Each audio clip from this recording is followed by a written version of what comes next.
नमस्कार दोस्तों, आज की कहानी है Ravi and his donkey. Once upon a time in a small village there lived a wise weaver name Ravi. Ravi was known for his exceptional weaving skills and his wisdom. He owned a diligent and hard-working donkey named Rocky, who helped him carry the heavy bundles of cloth to the market. यानी एक बार एक छोटे से गांव में रवि नाम का एक बुद्धिमान कपड़ा बुनने वाला रहता था। रवि अपने असाधारण बुनाई कौशल और ज्ञान के लिए जाना जाता था। उसके पास रॉकी नाम का एक मेहनती गधा था जो उसे कपड़ों के भारी बंडलों को बाजार तक ले जाने में मदद करता था। One day, as Ravi was preparing to take his goods to the market, he loaded Rocky with a large bundle of beautifully woven cloth. The sun was shining brightly and the day was hot and humid. Along the way, they had to cross a narrow bridge over a deep river. यानी एक दिन जब रवि अपना सामान बाजार ले जाने की तैयारी कर रहा था, उसने रॉकी के ऊपर खूबसूरती से बुने हुए कपड़े की एक बड़ी गठरी लाद दी। सूरज तेज चमक रहा था और दिन गर्म था।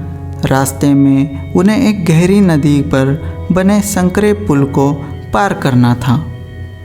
As they reached the bridge, Rocky suddenly stopped in his track, his eyes fixed on the water below.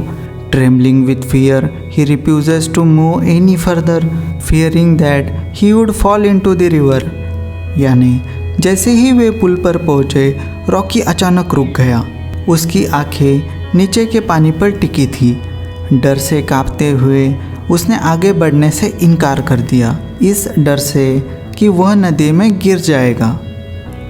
Ravi, observing the situation, realized that the donkey's fear was irrational.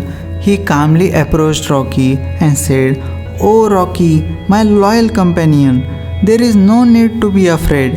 Look closely at the water. It appears that the water is reflecting the sky and trees, creating an illusion of depth. Trust me, the bridge is safe." यानी रवि ने परिस्थिति को देखते हुए महसूस किया कि गधे का डर निरर्थक था। वह शांति से रॉकी के पास गया और बोला, "ओ रॉकी, मेरे वफादार साथी, डरने की कोई ज़रूरत नहीं है। पानी को करीब से देखो, ऐसा लगता है कि पानी आकाश और पेड़ों को प्रतिबिंबित कर रहा है, गहराई का भ्रम पैदा कर रहा है। मुझ पर भरोसा करो, पुल सुरक्षित है." However, the foolish donkey was stubborn and refused to listen to Ravi's words of reassurance. He insisted on turning back, fearing for his life. Ravi, unwilling to waste time, decided to teach Rocky a lesson. यानी हालांकि मूर्ख गधा जिद्दी था और उसने रवि के शब्दों को सुनने से इनकार कर दिया। उसने अपनी जान के डर से वापस लौटने का फैसला किया। रवि समय बर्बाद नहीं करना चाहता था। उसने रॉकी को सबक सिखाने का फैसला किया। He unloaded the bundle of cloth from Rocky's back and tied it securely to his own bag. With a determined look, he said, "If you believe that the bridge is unsafe, then I shall carry the load myself. Watch closely, dear donkey, and you shall see the truth." यानी उसने Rocky की पीठ से कपड़ों की गठरी उतारी और उसने अपनी पीठ से मजबूती से बांध ली। दृढ़ दृष्टि से उसने कहा, "यदि तुम मानते हो कि पुल असुरक्षित है तो मैं स्वयं बोझ उठाऊंगा." Ravi confidently walked on the bridge. His steps were steady and sure. He crossed the bridge effortlessly, showing no signs of fear or hesitation. Upon reaching the other side, he turned to Rocky and called out, "See, my dear friend, the bridge did not collapse. It is sturdy and safe. Your fear was unfounded." यानी रवि पुल पर पहुंच गया। उसके कदम स्थिर और निश्चित थे। उसने सहजता से पुल को पार कर लिया। दूसरी ओर पहुंचकर वो रॉकी की ओर मुड़ा और बोला, देखो पुल नहीं गिरा, यह मजबूत और सुरक्षित है, तुम्हारा डर निराधार था। Rocky felt ashamed of his foolishness. He crossed the bridge.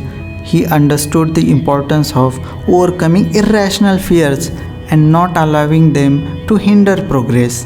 यानी रॉकी को अपनी मूर्खता पर शर्म आने लगी। उसने पुल को पार कर लिया। उसने भय पर काबू पाने और आगे बढ़ने के महत्व को समझा।